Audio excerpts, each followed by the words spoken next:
In 1979, on a quiet grassy hillside in the southwest of England, the last wild large blue butterflies in Britain died out, and the people who had spent years trying to save them were, in a sense, the ones who had killed them. That is not an exaggeration. For decades, conservationists had watched this butterfly disappear, site by site, and they had done what seemed obvious. They fenced the colonies off. They kept the livestock out. They stopped people from trampling the ground. They let the grass and the wildflowers grow tall and lush, so the butterfly would have more of everything it needed. And the harder they protected it, the faster it vanished. Every fence they built brought the extinction closer. By 1979, there was one colony left. That year, it produced its last adults, and then nothing. Britain officially declared the large blue extinct. A butterfly that had lived on these hills for thousands of years was gone, and no one could say for certain why. Except the answer had just been found. Too late to save them, a scientist had finally worked out the bizarre secret this butterfly had been hiding underground.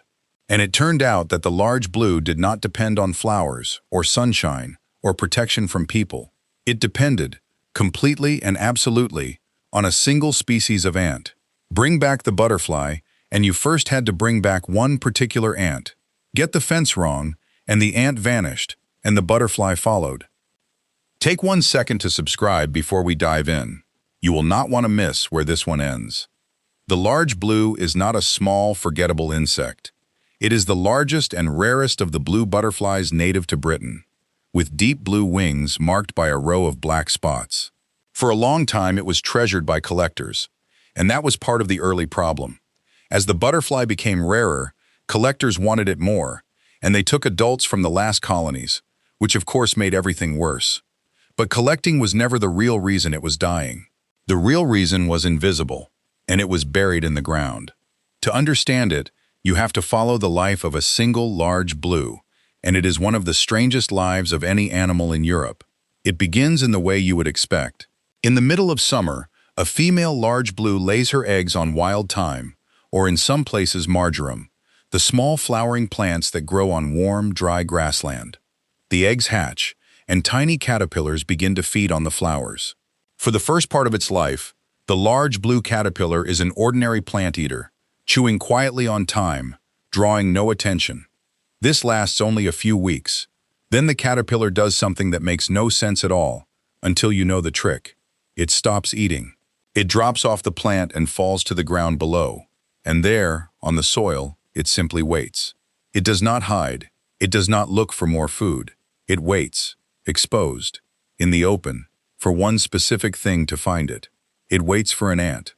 Not just any ant, a red ant, from a group called Myrmica. And here the deception begins. The waiting caterpillar produces chemicals on its skin, and those chemicals imitate the scent of the ant's own grubs. When a red ant finds the caterpillar, it does not treat it as prey, and it does not treat it as an intruder. It is fooled. The chemical signals tell the ant that this fat little creature is one of its own larvae, somehow lost outside the nest. So the ant does exactly what instinct demands. It picks the caterpillar up and carries it home, down into the ant nest, underground. Think about how extraordinary that moment is.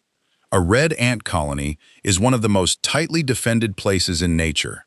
These ants recognize their own nestmates by scent with astonishing precision, and anything that smells wrong is attacked instantly and torn apart. An ant nest is not a place you can sneak into. It is a fortress that reads the chemical identity of everything that comes near it. And this caterpillar walks straight through the front door, carried in the jaws of a guard, because it has broken the one code that matters. It has copied the smell of the colony children. The caterpillar has just tricked its way into the one place almost nothing else can enter. It is now inside a red ant colony, surrounded by the very ants that should tear it apart. And instead, they are treating it as family. And then it turns on them. There are different strategies among these butterflies, but the British large blue is a predator. Once inside the nest, the caterpillar begins to eat the ant grubs. It sits in the middle of the ant colony, disguised by scent as one of their own, and it devours the next generation of ants around it. To keep the deception strong, the caterpillar does something even more remarkable. It makes sounds. It produces noises that imitate the sounds of the queen ant. To the worker ants, this caterpillar does not just smell like family, it sounds like royalty. So even when food is short, the ants protect it and prioritize it, sometimes feeding it over their own. That detail, discovered relatively recently, is one of the most astonishing parts of the whole story. It is not enough for the caterpillar to smell right. It reinforces the lie with sound, producing calls that match the acoustic signals of the colony queen, the single most important individual in the nest.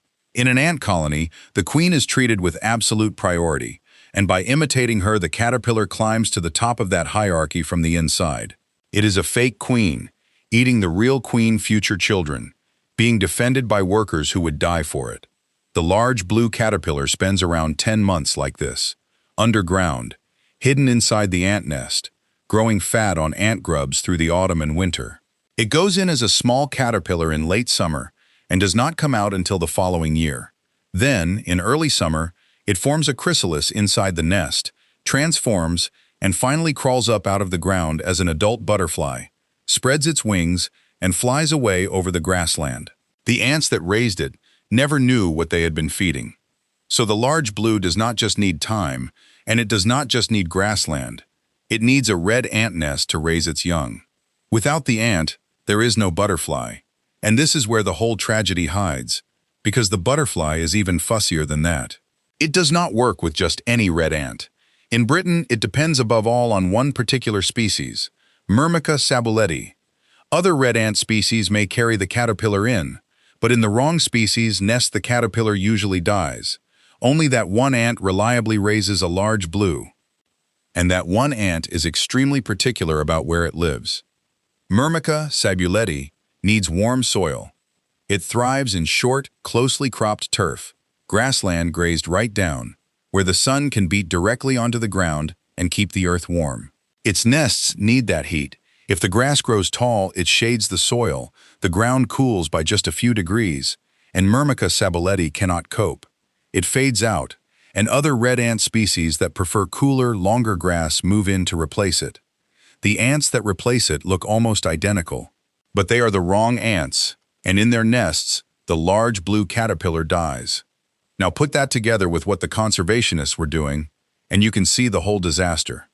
For centuries, the grasslands where the large blue lived had been kept short by grazing animals. Sheep, cattle, and above all rabbits cropped the turf down tight, kept the soil warm, and kept Myrmica sabuleti thriving without anyone realizing it. The butterfly, the ant, the thyme, and the grazing animals were all locked into one system that no one had mapped. Then that system started to come apart, and it came apart from an angle no one was watching.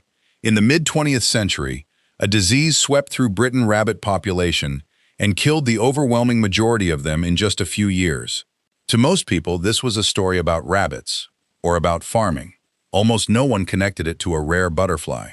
But the rabbits had been the main animals keeping the hillside turf cropped short. Take the rabbits away, and across huge areas of grassland, the grass was suddenly free to grow. On top of that, traditional grazing by livestock was declining on many marginal hillsides, as farming changed and these poor grasslands were used less. So the two forces that had kept the turf short, the wild rabbits and the grazing herds, faded at roughly the same time. The grass, no longer cropped, began to grow tall. The soil cooled, and silently, invisibly, in ground that no one was digging into, Myrmica sabuleti began to disappear from site after site, replaced by ants that could not raise the butterfly. The engine of the whole extinction was a change in the height of grass, and it was happening entirely out of sight. The large blue was already doomed on those sites, but nobody knew why, because the ant is small and lives underground, and no one was looking at it. All people could see was the butterfly dying, and so they reached for the obvious cure. They decided the butterfly needed to be protected from disturbance. They fenced the colonies off to keep grazing animals out. They stopped the trampling, they let the vegetation recover, they let the grass grow lush and thick, thinking they were giving the butterfly a richer home. They were doing the exact opposite of what it needed. Every fence that kept the grazers out let the grass grow taller. Every year of lush growth cooled the soil a little more, and in that cooling soil, the one ant the butterfly could not live without was quietly dying. The protection was not saving the large blue, It was removing the last thing keeping it alive.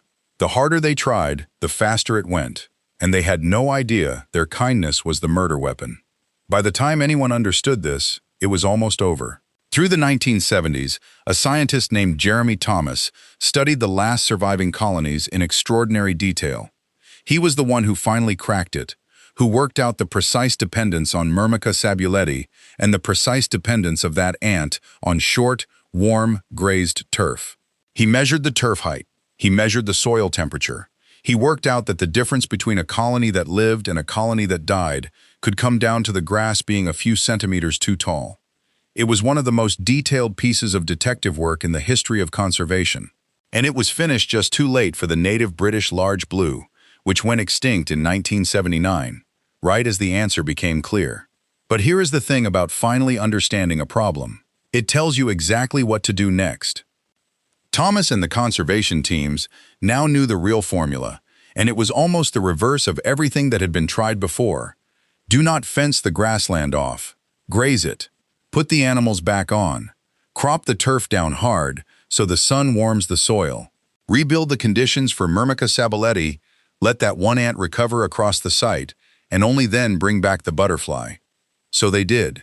Grazing was restored on chosen sites, carefully managed to keep the turf short and the soil warm. The teams monitored the ants, waiting for Myrmica sabuleti to return to healthy numbers. And once a site had the right ant in the right turf, they reintroduced the butterfly itself, using large blues brought in from Sweden, a population that was a close match to the lost British one. The Swedish choice mattered more than it might sound. When a species goes completely extinct in one country, you cannot simply rebuild it from nothing. You need living individuals from somewhere, and they have to be a close enough match to survive in the new home, to fit the same time, the same climate, and above all, the same ant relationship. The Swedish large blues were similar enough to the lost British ones to slot back into the same underground partnership, which is the only reason the reintroduction had any chance at all. And it worked. On sites where the grazing was right and the ant had recovered, the reintroduced large blues did exactly what the biology promised.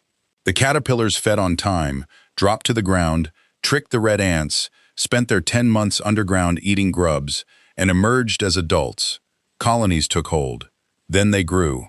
Then they spread. What had been a total extinction became, over the following decades, one of the most successful insect reintroductions ever carried out. On some sites, there are now more large blues flying than there had been in living memory, and the butterfly has been re-established across dozens of locations in the southwest of England. In good years, some of these restored grasslands hold tens of thousands of adults on ground where the species had been completely and permanently wiped out. A butterfly that Britain had officially declared extinct was brought back, and the thing that brought it back was not a captive breeding lab, and not a bigger fence. It was the decision to put grazing animals back onto the land, in order to warm the soil, in order to save one species of red ant, in order to give one butterfly somewhere to raise its young. The whole rescue turned on an ant that most people would never notice. It is important to be honest about what this does and does not mean. The large blue is not a species that has been saved and can now be left alone. It is one of the most management-dependent butterflies in the world. Every colony survives only because someone is actively keeping the turf at the right height, the grazing at the right level, the soil at the right temperature. Let a site go, stop the grazing, let the grass grow tall for even a few years, and Myrmica sabuleti will fade, and the large blue will vanish from that site all over again, in exactly the way it did the first time. This is not a wild population living on its own. It is a partnership that has to be maintained, forever, by people who now understand the rules. And there is a deeper lesson buried in it, one that goes well beyond a single butterfly. For decades, intelligent, dedicated people worked hard to save this species, and their work was killing it, because they were protecting the thing they could see, the butterfly, while destroying the thing they could not, the ant. They assumed that protection meant leaving nature alone, keeping it safe from disturbance. But this butterfly did not need to be left alone. It needed a very specific kind of disturbance, the constant cropping of grazing animals, the exact thing the fences were keeping out. The whole disaster came from caring about the wrong scale, from guarding the beautiful, obvious creature while overlooking the small, hidden one that held it up. Today, on warm grazed hillsides in the southwest of England, large blue butterflies are flying again over the thyme, in places where they had been completely wiped out. Below them, in the short, warm turf, red ants are carrying their caterpillars underground, feeding butterfly grubs that are, at that very moment, eating the ants' own young. It is not a gentle relationship. It never was, but it is the relationship the large blue has depended on for thousands of years, and it exists again only because someone finally stopped protecting the butterfly and started protecting the ant. Britain declared this butterfly extinct. What brought it back was not a fence, and not a warning sign, and not being left in peace. It was a change of mind, and a single species of ant that almost no one had ever thought to look at. If you enjoy true stories of species pulled back from the very edge, stories most people never hear, then like this video and subscribe. In the next one, we will follow another species the world had already written off. Take care of yourself and stay curious.